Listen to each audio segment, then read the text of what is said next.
सबको जय मसीह की दोस्तों। आज फिर एक बार आपके सामने इस वीडियो के माध्यम से एक बहुत ही अच्छा टॉपिक आज आपके सामने मैं लाया हूं। और दोस्तों, आज का विषय प्रार्थना से संबंधित विषय है। क्योंकि ये विषय मैंने इसलिए चुना क्योंकि आज हमारे मसीही भाई बहनों के बीच में प्रार्थना के विषय में बहुत डाउट चलता है। वो डाउट आज मैं हर प्रश्नों का जवाब जो प्रार्थना से रिलेटेड है बारीकी से A to Z मैं आज आपको बताऊंगा। लेकिन उसके लिए आपको इस वीडियो को गौर से, गंभीरता से और अंत तक इस वीडियो को जरूर देखना, तो ही जाके आप अपने जितने भी प्रार्थना के विषय में आपका जो डाउट है वो सब क्लियर हो पाएगा। और मैं पूरी कोशिश करूंगा कि पवित्र आत्मा की मदद से, पवित्र आत्मा की अगुवाई से और नम्रता के साथ इस प्रार्थना का विषय जो भी है उसको मैं क्लियर कर पाऊं। और इस वीडियो को स्टार्ट करने से पहले मैं आपको बता दूं, अगर आप मेरे चैनल में अभी तक बने हैं या इस चैनल को अभी तक आपने सब्सक्राइब नहीं किया तो प्लीज लाइक और सब्सक्राइब जरूर कीजिए, ताकि जितने भी वीडियोस मैं अपलोड करता हूं उस विषय को लेके, जो विषय आज मसीही जगत के अंदर बहुत जरूरी है, वो नोटिफिकेशन आप तक जरूर पहुंचे। तो इस वीडियो को आइए हम स्टार्ट करते हैं। प्रश्नों का जवाब देने से पहले, उससे पहले मैं आपको कुछ क्लियर करना चाहता हूं। वो क्लियर ये करना चाहता हूं कि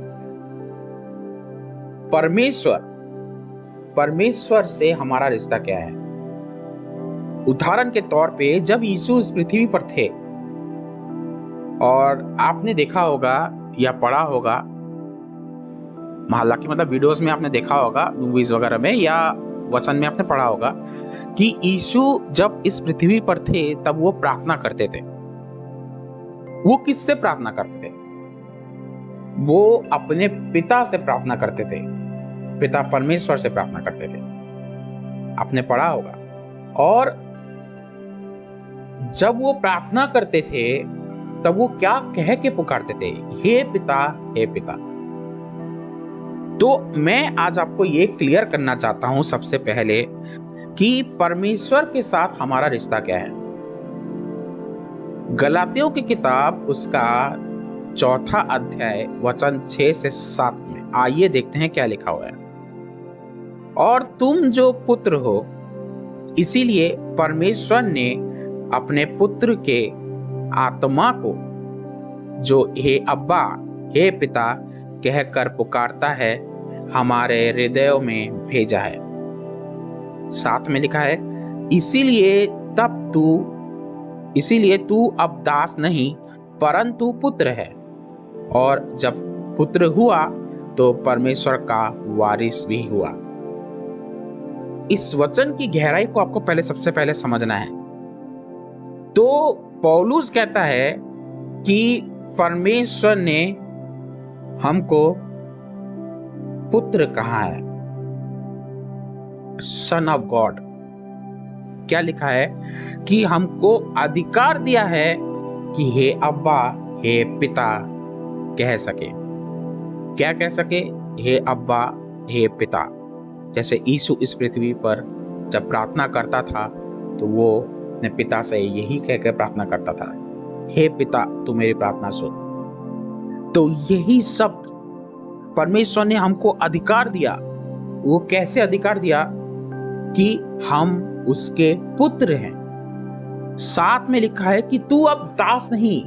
परमेश्वर ने हमको दास मतलब गुलाम, एक गुलाम टाइप परमेश्वर ने हमको नहीं बोला बनने के लिए। क्या बोला? कि तुम अब से दास नहीं परंतु पुत्र हो। तो क्या लिखा है कि जब तू पुत्र हुआ तो परमेश्वर का वारिस भी हुआ। वारिस का मतलब पता है क्या है? कि जिसको परमेश्वर ने अपने दिल से सब कुछ देने के लिए कुर्बान कर दिया। मतलब वारिस कि तुम इस चीज के हकदार हो। तो परमेश्वर का राज्य के हम हकदार हैं। इसीलिए परमेश्वर ने कहा कि तुम मेरे पुत्र हो, और पुत्र को ही हक दिया जाता है, अधिकार दिया जाता है। तो यीशु, लिखा है कि यीशु मसीह, लिखा है जो 6वें में पढ़ते हैं कि उसकी आत्मा को हमारे पास, हमारे भीतर दिया। किसकी आत्मा को? यीशु की आत्मा को हमारे भीतर दिया गया। किस लिए? ताकि हम हे अब्बा, हे पिता कह सके।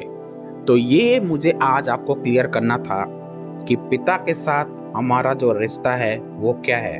पिता के साथ हमारा रिश्ता वो ये है कि हम परमेश्वर के बच्चे हैं, जो कहते हैं, जिसको कहते हैं सन ऑफ गॉड। परमेश्वर पिता ने हमको पुत्र का अधिकार दिया है। तो जिससे आप प्रार्थना करते हो, आप प्रार्थना ऐसे किया करो जैसे एक बच्चा अपने पिता से मांगता है, जैसे बच्चा अपने पिता से मांगता है।